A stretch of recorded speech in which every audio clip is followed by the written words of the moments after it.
Bonjour tout le monde, on se retrouve aujourd'hui pour le déballage d'un module, un feature film. Donc pour Final Girl, le module sera le Poltergeist avec, dans le fond, l'histoire, c'est The Hunting of the Creech Manor. Et ce qu'on a là-dedans, en fait, on a le module pour ça, le plateau de lieu, on a le plateau pour le Poltergeist lui-même, deux Final Girl, les decks de cartes de terreur pour le personnage, le deck de cartes de terreur pour le lieu et les objets qui vont en conséquence et les règles si jamais il y en a. Ça vous prend absolument une boîte de Final Girl Core Box pour être capable de jouer avec ça parce qu'il vous manque absolument tous les jetons. Donc en gros, on a ça qu'on va mettre de côté, on n'en a plus besoin.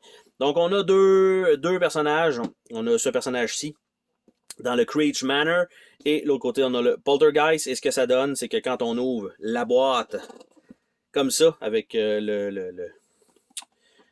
ici, c'est un aimant. Donc, on a ça, on a le lieu, le Creech Manor, et les lieux seront le garage, en fait, qu'on peut trouver des objets, probablement le garage, le grenier et le garde-robe, donc le closet. Donc, on a ça, ça sert à ça. Donc, on a la section du lieu avec le petit feuillet du lieu lui-même, donc le Creech Manor. Donc, qu'est-ce qu'on a de ce côté-là et les règles spéciales. Par la suite, on a un tray de cartes et des fois, il y a une petite enveloppe en dessous et il y a effectivement une petite enveloppe pour le côté de Alice. Donc, on peut laisser ça là et ça, je vais remettre tout simplement ça en dessous pour l'instant. Donc, de ce côté-là, on a un tray avec une série de cartes de terreur. On a des jetons qui sont pour ce scénario-là. Donc, genre de balançoire explosé ou une genre d'échelle. On a un cadenas, un hélicoptère, une échelle brisée, une tête de mort. Donc, de l'autre côté, les jetons pour le manoir. On a une série de cartes qui vont être probablement comme dans l'autre, des événements.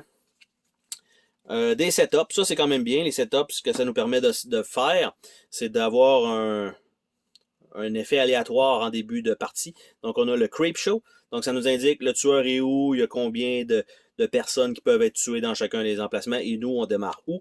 On a The Ladder, on a The Dancing Queen, on a Strange Trophy, The Dead Zone, et on retourne avec le Creep Show.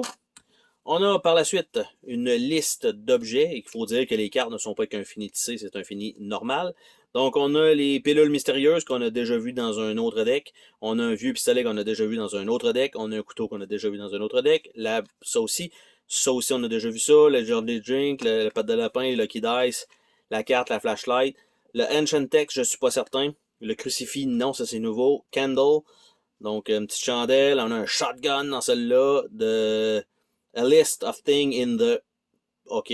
Après ça, Rope Ladder, Padlock et Ritual Dagger. Donc, il y a quand même des cartes qui sont les mêmes qu'on a déjà vues dans l'autre série qui était de Camp Happy Trail. Et on a une série d'événements pour pimenter le tout. Donc, Lights Out, I Ain't Afraid of No Ghost, Clingy Victim, Push to the Edge, Curiosity Killed the People, Frozen in Fear, Liquid Courage, No One Come Back, Helicopter Rescue, Ghost Hunter, et on retourne avec le Lights Out. Donc ça, ici comme ça peut rester là. On a une série de cartes terreur qui sont les cartes à inclure dans le deck du Poltergeist, donc, mais c'est pour le lieu lui-même. Donc c'est la série de cartes comme ça qu'on va mixer avec, ou peut-être qu'il y en a juste un certain nombre qu'on prend. The window and door just slam shut, évidemment, parce que c'est un genre de fantôme. Something is coming through the wall. The trees are alive. Voice, I hear voice. It's coming. It's coming. It's broken. Something unholy happened in the... It's a fake. Donc, ce sont les cartes qui vont être pour le lieu. Donc, c'est déjà défini là-dedans pour ça. Et on remet donc le petit couvercle comme ceci. Et on retourne ça de l'autre côté. On ouvre ça. Et on a un autre tray pour le Poltergeist. Ici, on a le monstre lui-même avec... Normalement, c'est ses points de vie, mais lui, il n'y en a pas. On a sa section pour ses cartes qu'on doit mettre là-dessus. Effets mineurs, les pouvoirs mineurs. On a sa charte de Bloodlust qui est là aussi.